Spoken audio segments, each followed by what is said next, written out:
Hey guys, this is Vince from TheProDrummer.com with my drum set fundamentals course. Hopefully you've been enjoying the lessons so far. In this lesson, we're going to take a deeper dive into technique and how certain motions and movements affect dynamics. Come to think of it, what are dynamics? How do we use them to make our music and our drumming more impactful? So again, today, all about dynamics and accents, what they are, how to use them to your advantage. All right, let's get into it. But before we do, please don't forget to like and subscribe. That really helps me out. And if you feel so inclined, drop a comment down below. Tell me if you're enjoying these lessons or if they suck and you don't like them at all. Either way, it helps me out. Let's get into the lesson. As I said, today is all going to be about accents. What are accents? Accents are just notes, think of it this way, notes that stand out amongst the other notes. Usually you could do that a few different ways. One way is volume. In music, we call it volume dynamics. So if we're talking about loud notes and quiet notes and medium notes and very loud notes, those are all different dynamics, okay? We can play at a very high dynamic, which would be very loud, or a very quiet dynamic or low dynamic. That would be soft, pretty self-explanatory there. Think of accents as having a louder dynamic than all the other notes that it's next to. For example, if I play 4 notes and I accent one of them, you're gonna hear this.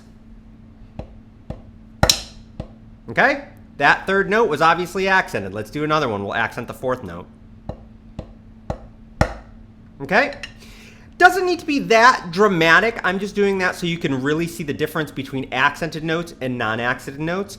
And I would implore you that when you start playing with accents and start practicing accents, you should make the dynamic range between the accented notes and the unaccented notes quite large. We really want them to stand out. I would also advise you to record yourself and listen back. When you listen back to yourself, you may hear, wow, the notes that I thought were accented are not as accented as I thought, and the notes that were quiet are much louder than I thought they were. So that's one of the reasons why we really want to spread out this dynamic range between loud accented notes and quiet unaccented notes. And that's another thing to talk about right now too. We're just dealing with 2 sound levels here. That might help you think about things. We're dealing with a loud accent and a quiet unaccented note, okay? Think of those 2 different sound levels, and we want to vary that range as much as we can. We want a pretty large range between the loud accented notes and the quiet unaccented notes.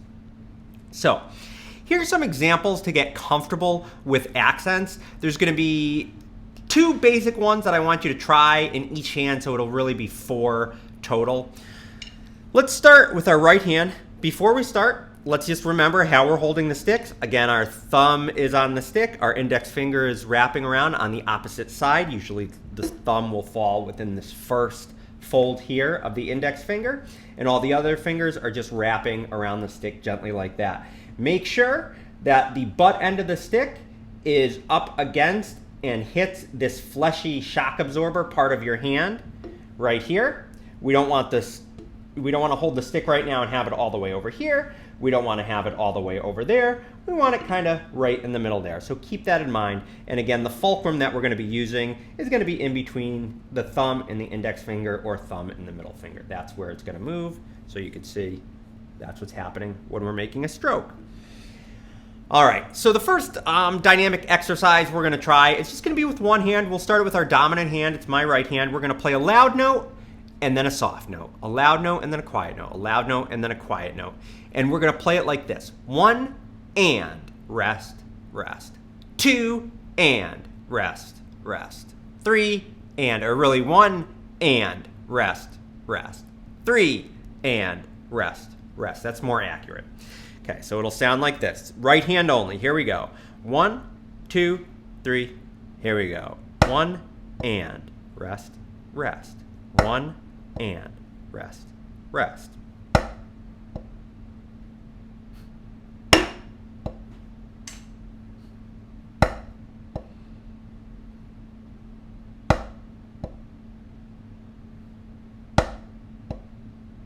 Okay, when you get comfortable with that, I want you to do it with the other hand, your non-dominant hand. Here we go. It's going to be the same thing. 1, 2, here we go.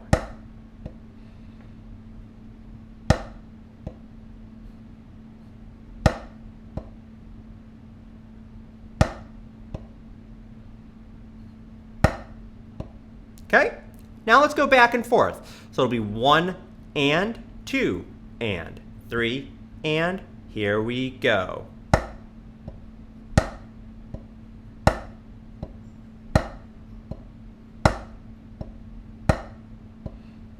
Try and get all those accents at a consistent volume level and all the unaccented notes at a consistent volume level.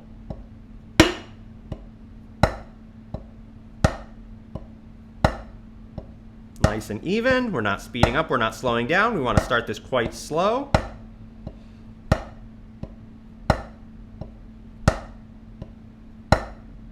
Okay, there you have it. A loud note and a quiet note. In this context, that first note is accented, the loud note, and the second note is quiet.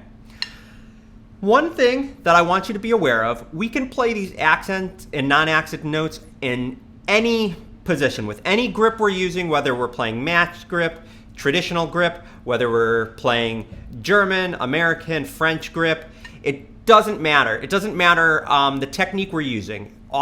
Just so you know, all these words that I'm throwing out, maybe you've heard them before, maybe you haven't. That's not the important part. The important part is it doesn't matter how you hold the sticks and how you're playing, what technique you're using, you can still play accented notes and non-accented notes. If we're using a molar stroke, which is this, a whip, we've got an accented note and a quiet note. If we're just using pure finger control, we've got accented notes and unaccented notes. Okay, so one thing over all others that's going to decide whether a note is accented or not, that's going to end in the consequence of an accent, is going to be the motion that you use to strike the drum with and the height at which you strike the drum with. This is a very important point, which was in one of my last videos, or one of the past couple. Motion dictates sound. Motion dictates sound. That's just a fancy way of saying, if I start the stroke from up here, it's going to be quite a bit louder than if I start the stroke from down here. Accented, non-accented. Okay? It's quite difficult for me to start only a half an inch or an inch off the drum and get a note just as accented as if I'm up here. We're dealing with physics, we're dealing with momentum. There's really no way that I know that I can get a note down here to be just as loud as here. We're going to still work on it and try and get really loud notes from here.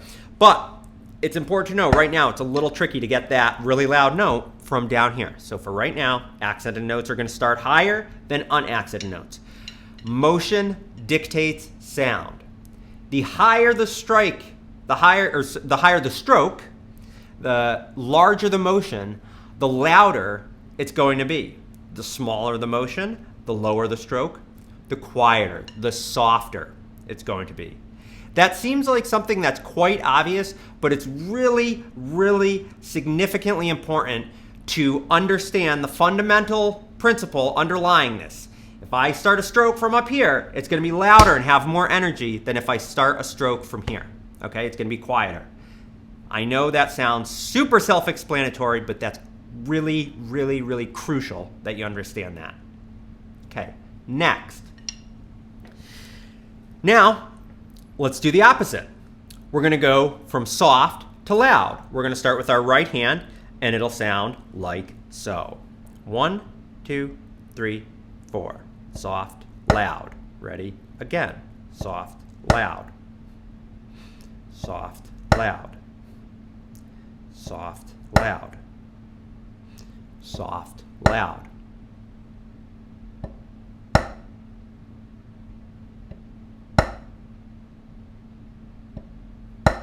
Left hand.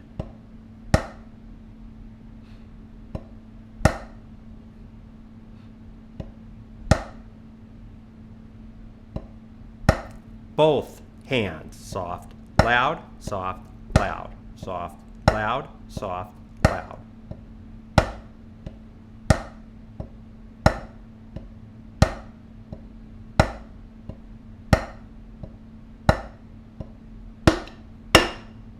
Okay? I sincerely hope that makes sense. Hopefully I got across the idea that motion dictates sound. Please practice those, and don't forget to practice them with the metronome. Those two, really four, because we have right and left, Those 4 basic motions, loud, soft in the right hand, loud, soft in the left hand, soft, loud in the right hand, soft, loud in the left hand, are exceedingly important. You're going to see when we move to drums, that idea of a loud note and a quiet note, or a quiet note and a loud note, is going to show up in your playing over and over and over again.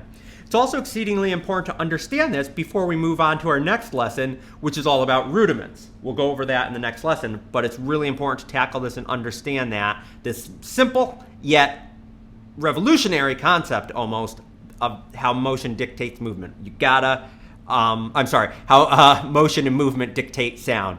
You have to understand that before we move on. Really important. It's also important to practice with the metronome, and that's what we're gonna do right now. I'd just like to take a quick minute to thank you for watching this videos and some of the other videos that I've put out. If you find this content useful, helpful, or informational, please subscribe to this channel and share it with a friend. That helps me more than you could know. Seeing as how this is basically a brand new channel, I'm just starting to put up educational content. The more you like, the more you subscribe, and the more you comment down below, the more that will help me. Thank you so much. And as always, if you need any one-on-one instruction, feel free to reach out. Let's get back to the video. Okay, so we've got the metronome pulled up here. We're going to try and do the exact same exercise with the metronome. I've got it set to about 60 beats per minute. What do I have it on? I'm sorry. 67 beats a minute. Here we go.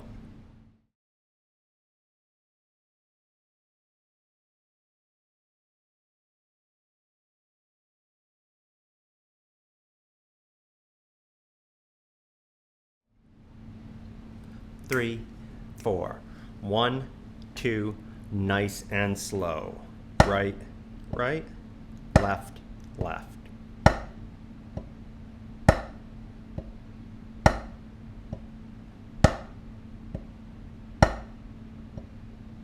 Now let's try soft, loud.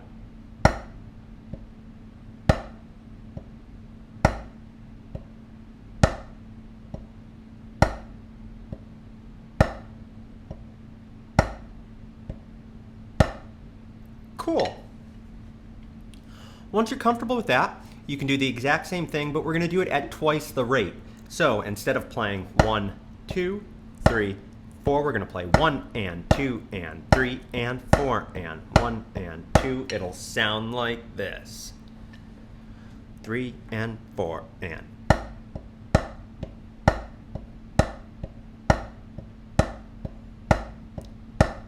Soft, loud.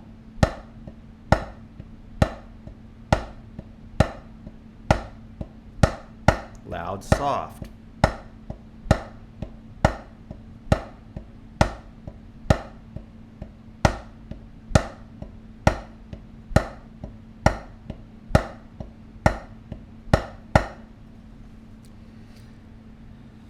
The important part about this is not speed, it's accuracy. Make sure your timing is clean, you're not speeding up or slowing down, you're playing right with that click, and you're getting a clear distinction between an accented note and an unaccented note. We don't want it sloppy. If it's starting to sound sloppy, slow it down. You do not need to play this fast. Trust me. Playing this slow will develop the muscle memory and all the different things that we need to develop in order to play it cleanly fast. You're not going to be able to play it cleanly fast and have control over it if you can't do it slow.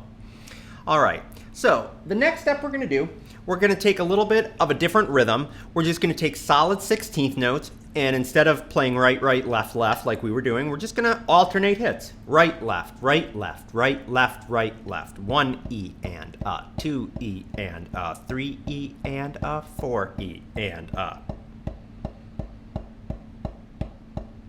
all unaccented quiet notes. Except for one. Now what we're going to do, we're going to accent every beat. 1, 2, 3, 4 with the right hand. So it'll sound like this. 1 E and 2 E and 3 E and 4 E and 1 E and 2 E and 3 E and 4 E and so on. Let's play that with a metronome. I'm going to slow it down quite a bit more so we can get all solid 16th notes. Let's go about 50. So here's your quarter note. 1, 2, 3, so 16th. 1 E and a 2 E and a 3 E and a 4 E and a 1 E and a 2 E and a here we go. All quiet.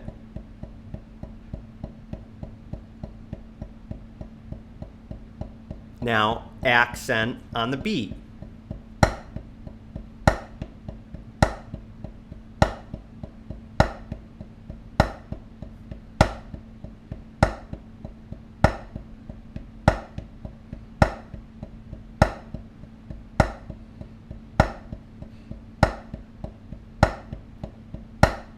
Cool. I hope you guys are playing along with me. Next thing we're going to do, we're going to take that accent and we're going to move it 1/16th note later in every beat. So now instead of playing 1 E, we'll be playing 1 E and 2 E and So our left hand now is playing the accent on the E. It will sound like this.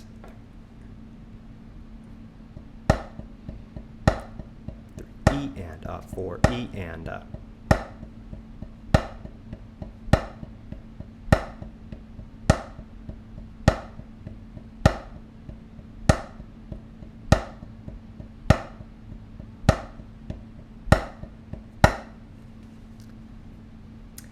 'While I'm doing that, I'm trying not to smack and destroy the microphone at the same time. So if you see me looking over there, that's why I'm making sure I'm not hitting it with my left arm. I guess I should have set it up a little farther away.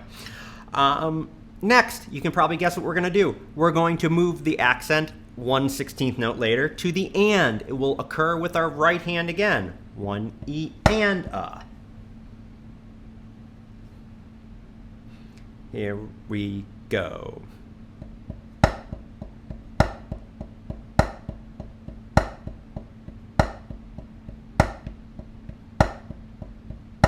One E and 2 E and 3 E and 4 E and 1 E and 2 E and 3 E and 4 E and 1.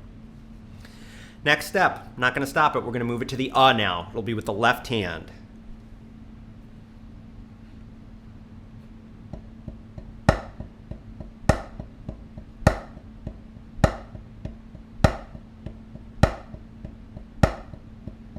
One E and 2 E and 3 E and 4 E and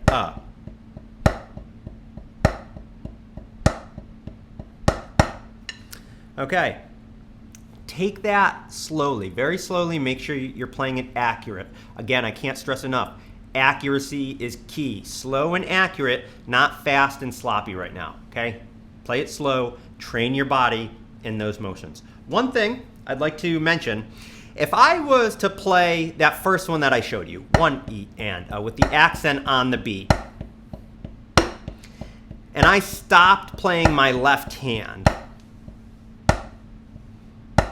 what we have is that motion that I showed you at the beginning of the lesson.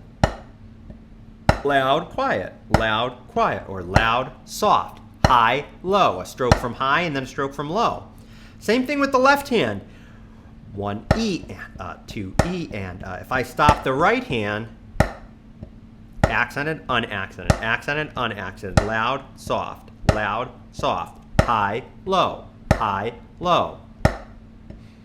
Okay? That's why this motion is so important. Like I said, you'll see it over and over and over again. Let's try and put all of those together now. We're going to play one bar of the accent on 1, 2, 3, and 4. Another bar, the next bar, bar 2, will be of the accents on the E's, 1 E and 2 E and The next bar will be on the and, 1 E and 2 E and The next bar will be on the 1 E and 2 E and You'll notice that I'm even accenting it with my voice. When I'm counting, I'm not just counting 1 E and 2 E and, or 1 E and 2 E and I'm accenting with my voice. 1 E and 2 E and You can clearly hear where the accent is when I'm playing it that way, or when I'm saying it that way. When you're playing and counting, I'd like you to do the same. Here we go. One bar each.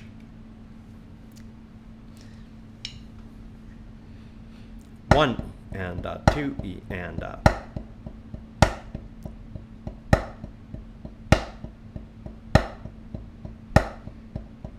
And make sure you're counting.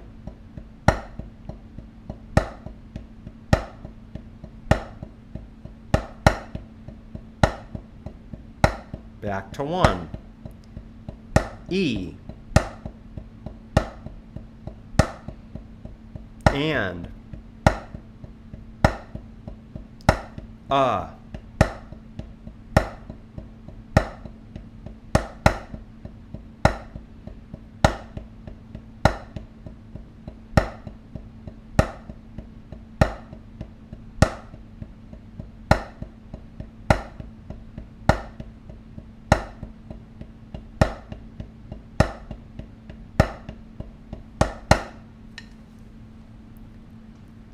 This exercise will give you an exceptional amount of control around the drums. The next exercise we're going to do is going to be on the drums, so make sure you get this down first. It might be a little easier on the drums, but isolating these motions, these movements, and these sounds just on a pad or just on a snare drum, just on a single drum, a single surface, is really, really useful. It forces you to focus on your technique, how high the stick is, what the sound is like that you're producing. Sometimes it's really easy to get distracted by all the toms and the cymbals and the snare and all that and our feet when we're doing that. For right now, focus on your hands. Make sure you're sitting up straight. You've got good posture when you're doing all that. We don't want to ignore that. We don't want to play this in complete isolation so it doesn't have any relevance to when we take it to the drum set. But we do want to focus on one sound source, one surface, and making accented notes and unaccented notes out of that. One last thing I want you to know, this is going to be a little vocab word for you, which you'll see more and more. When we take a rhythm like this, just solid 16th notes, 1 E and a, 2 E and a, 3 E and a, 4 E and a, 1 E and a, and move the accent and move it consistently throughout the bar or every bar. When we're moving that accent and we're playing every possible combination, first it's on 1, then on E, then an and, then on the us, that's called a permutation. We're permutating the accent. The accent's starting on the beat, then it's permutating to E, to the E, then moving to the and, then the all the way until we're back to that 1, to on the beat again. That's a permutation. We're going to use this all the time with different rhythms, with different accents, with different patterns. So if you hear me say the word permutation, that's what I mean. We're just taking the one rhythm and moving it either forward or backwards until we get to the same spot we started at. That's a great way to make sure you're practicing, making sure you play it on 1, you move it to the E, to the and, all the way until the accent comes back on 1. That ensures you're practicing all the possible combinations, so when a combination comes up and you're playing, you'll already have it mastered under your belt. All right, let's take everything we just learned to the drums and make some serious music on it with some fills. Remember, motion dictates sound. Motion dictates sound. I'm going to keep saying that because it's going to become really important when we're going to move to the drums. It's when we're going from here to over there, here to there, when we're moving around the kit quite a bit. How far we're moving to hit something is really important. That will be the difference between an unaccented note and an accented note. Just remember that. All right. So let's take just a normal groove, 8th note groove.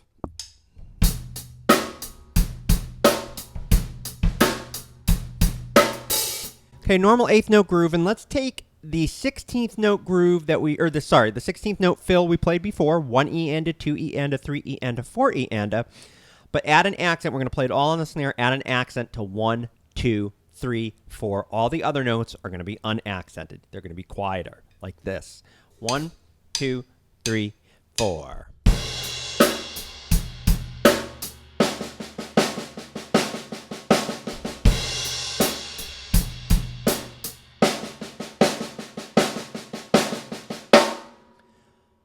You'll notice the way I played those were just regular accents.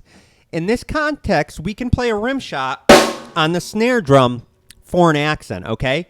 If you're unfamiliar with rim shots, go to my video marked rim shots and rim clicks. It'll tell you all you need to know about that. It's quick hits, rim shots, and rim clicks. All right. So let's take that groove, and we're going to play that fill, and we're going to play those accents on 1, 2, 3, 4.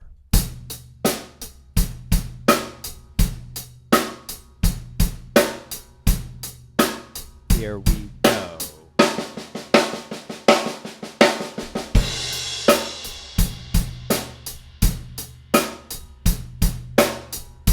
Again.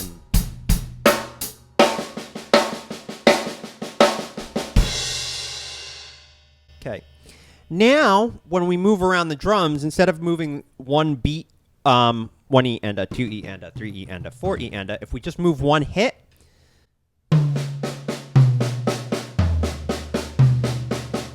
like we did before, we turn those hits into accents and try and bring down those snare drum notes as quiet as you can. It's going to sound a lot more musical, like so.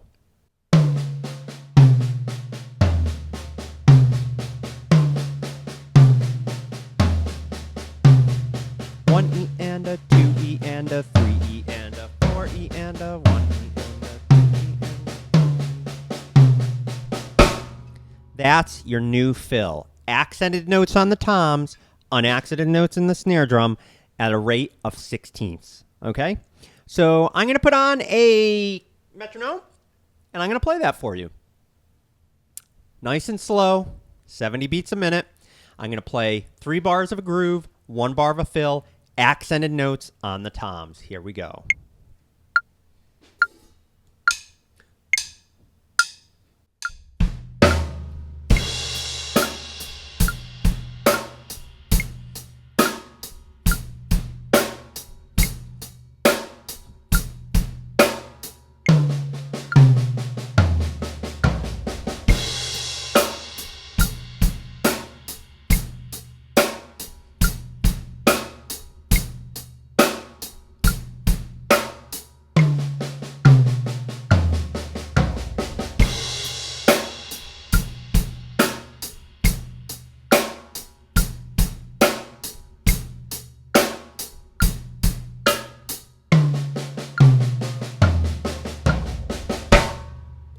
Cool.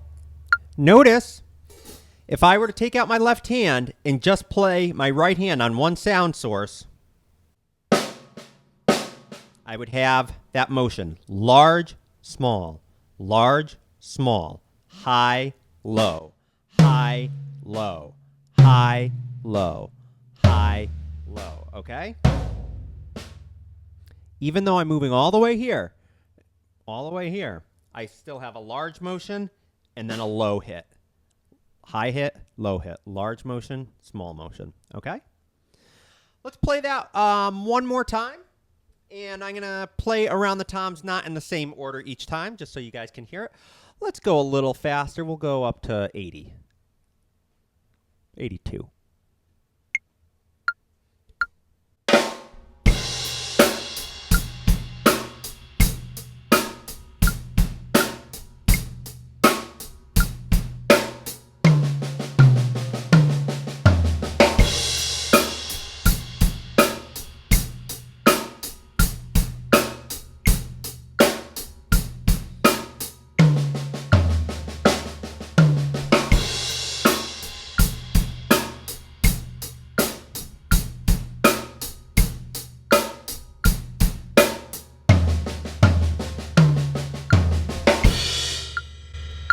Cool.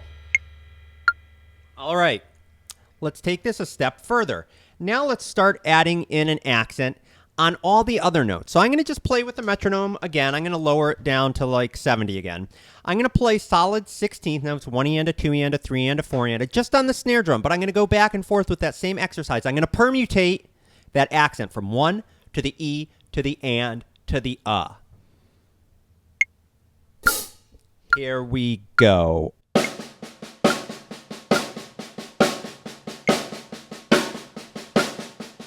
E.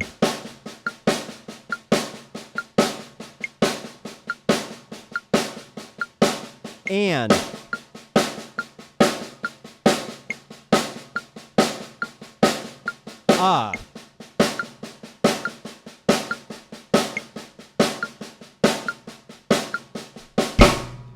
Back to 1. Again, permutation. We're permutating that accent. 1, E, and You can take any of those individual ones and use them as fills.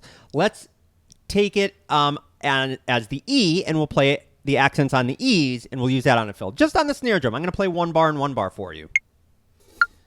Here we go.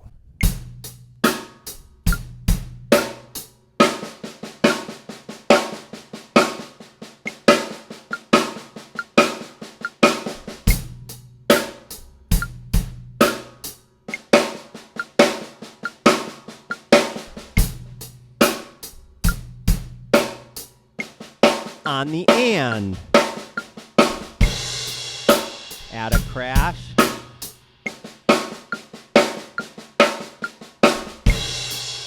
Let's do it on the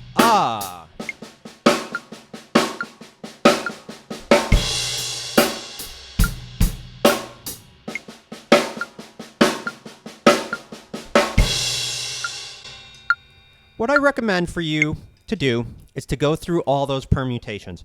Play a fill, play a groove, play a fill with the accent on the beat. 1, 2, 3, and 4. Play a groove, play a fill with the accents on the E's. 1 E, E, groove, fill with an accent on the ands. And 2, and 3, and 4, and. Same thing, accent on the U's. 1, 2, 3, 4. Notice how they feel. One final thing, if we're playing alternating notes and we're starting with our right, left, right, left, right, left, right, left, right, left, right, left, right, left, right, left. If the accent is on 1 or the and, it will be with our right hand. 1 E and If the accent is on E or it will be with our left hand. E, That's a small detail which is extremely important. It's very important to know what hand the accent will fall with before you play it. In your head, just think, okay, this accent is going to fall on the right hand, on the and. This accent is going to be on the so it's going to be with the left hand. It's good to know that and kind of visualize it. You'll get a lot farther, a lot quicker with that, okay? Finally, once you're done just doing that on the snare drum, move those accents around the toms. It's going to be a little harder with your left hand accents because you're crossing over, but that's okay. 1 E and 2 E and Let's try that slow. I'll put it on 60 beats a minute. I'm going to accent the E on the floor tom.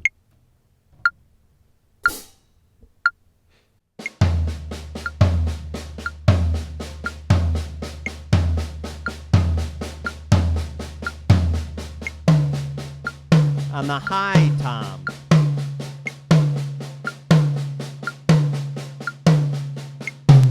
Middle. Floor. Let's do the and. With our right.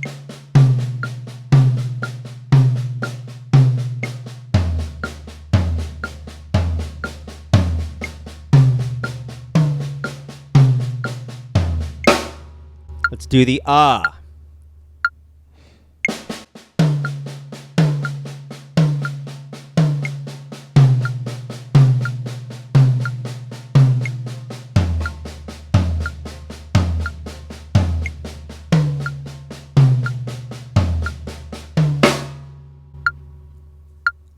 Again, 1 and 2 and 3 and 4 and right hand.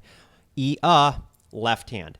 That is if you're a right-handed player starting with your right hand. If you're a left-handed player and you want to reverse this, you can, but just be aware. If you start with your left hand, 1 and is going to be with your left, E and is going to be with your right. Another way to think about this is with your dominant versus non-dominant hand. If you start with your dominant hand, 1 and 2 and 3 and 4 hand is going to be with your dominant hand. Then E and is going to be with your non-dominant hand. You can think about it any way you want. If you don't want to think about it right and left, you can think about it dominant, non-dominant, lead hand, non-lead hand, however you like. Those are all valid ways of thinking about this. Let's really put this in context now. What I want to show you, once you get comfortable playing 1 and, 2 and, 3, 4, E, E, E, E, and, a 1. When you get comfortable moving those around and you're super solid with that, you can move the accents around at will. You can improvise the accents. So this is what I'm going to do. I'm going to play 4 bars of a groove, and then I'm going to play 4 bars of a fill. With that fill, instead of accenting the same beat each time, I'm going to improvise where I put those accents. I'm going to still be playing 16th notes, but I'll play one E and or at will. Random, more or less, if you will. Although we know it's technically not random. We're thinking about it. None of this is random, okay? As soon as it becomes random, then you have a problem. It's not really random. All right, here we go. Let me play it with a metronome. I'll do it slowly at 60, then we'll speed it up a little bit.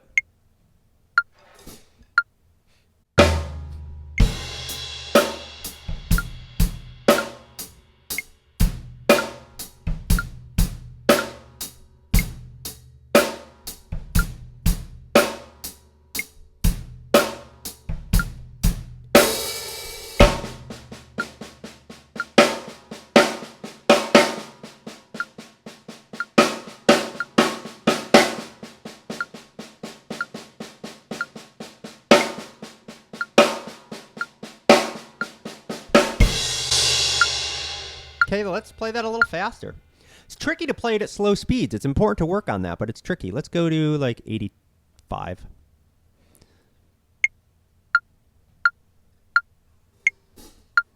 Four bars and 4 bars. 1, 2, 3.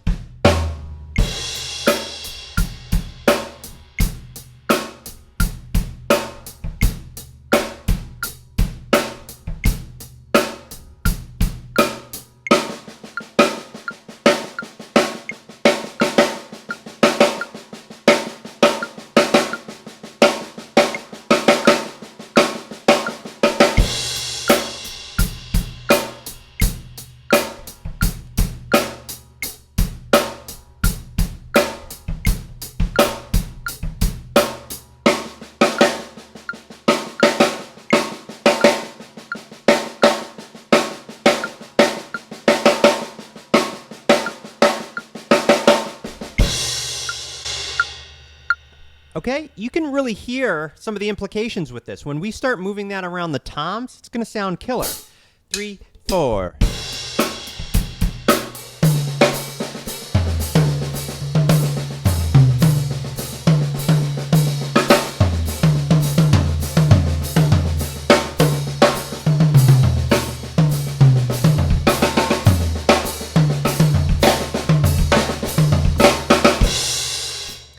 Okay, and so what I did there, I was just started off 16th notes, accenting on the tom, some accents on the snare drum, all alternating right, left, right, left, right, left, right, left. Then I added in some left, lefts in there and added in the bass to here. But that's further on. I just wanted you to hear what that sounds like. When you take it even further, some of the possibilities you get will be even cooler, like this. Let me play it, and this we'll learn in subsequent lessons, but let's hear it again. I'm going to play it for a little longer, move it around. I'm going to use some cymbals and stuff. My executive assistant just showed up. Am I playing okay? All right, let's play for the executive assistant. Here we go. 1, 2, 3.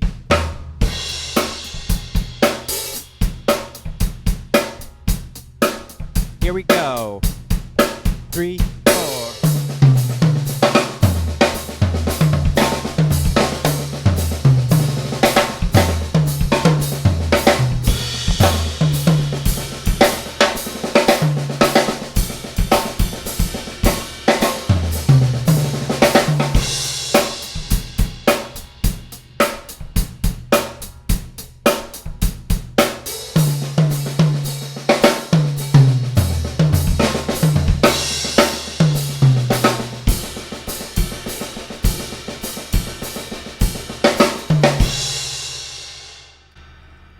Okay, there's a lot of stuff going on there. But the thing that made it sound good, the things that made it sound coherent and not just like random nonsense, was a steady, not steady, but was a good control, a good handle on accents and non-accented notes. If you do not have control of accented and non-accented notes, it will sound like shit. It will sound crazy. It will sound incoherent, and just like gibberish. Even if you're not playing perfect, but you have a good grasp on accented and non-accented notes, it will take your playing to another level, I promise. Really, really work on accents. Again, that's part of the overall scope of dynamics, the volume at which we play, how loud or soft we're playing. But for right now, just think of those two sound levels, loud and soft. Okay? Try and vary the distance between loud, both physically and aurally, as much as you can. We want those soft notes nice and quiet, and we want those loud notes nice and loud. Pretty soon we'll start playing with how loud those loud notes are and how soft those quiet notes are to come up with more variations. But I think this gives you a great start. This is something great to work on for right now. Please let me know how it goes. Hopefully you learned a lot in that lesson, guys. Again, remember, motion, movement, dictates sound. Really, really important. I know I've said it 100 times, maybe not 100, but a good amount of times. Motion dictates sound. Super important. All right, with that in mind, keep track of the motions you're using. Those higher strokes for accented notes, those lower taps for quiet, softer notes. Remember, we want a huge difference between accented notes and unaccented notes. It's going to take your drumming to a whole nother level. I promise you. If you get a good grasp of that, it's going to take it, boom, just to a completely other level. All right, guys, like I said, that's the lesson for today. Please don't forget to like and subscribe. Comment down below if anything wasn't clear or if there's anything else you'd like to see.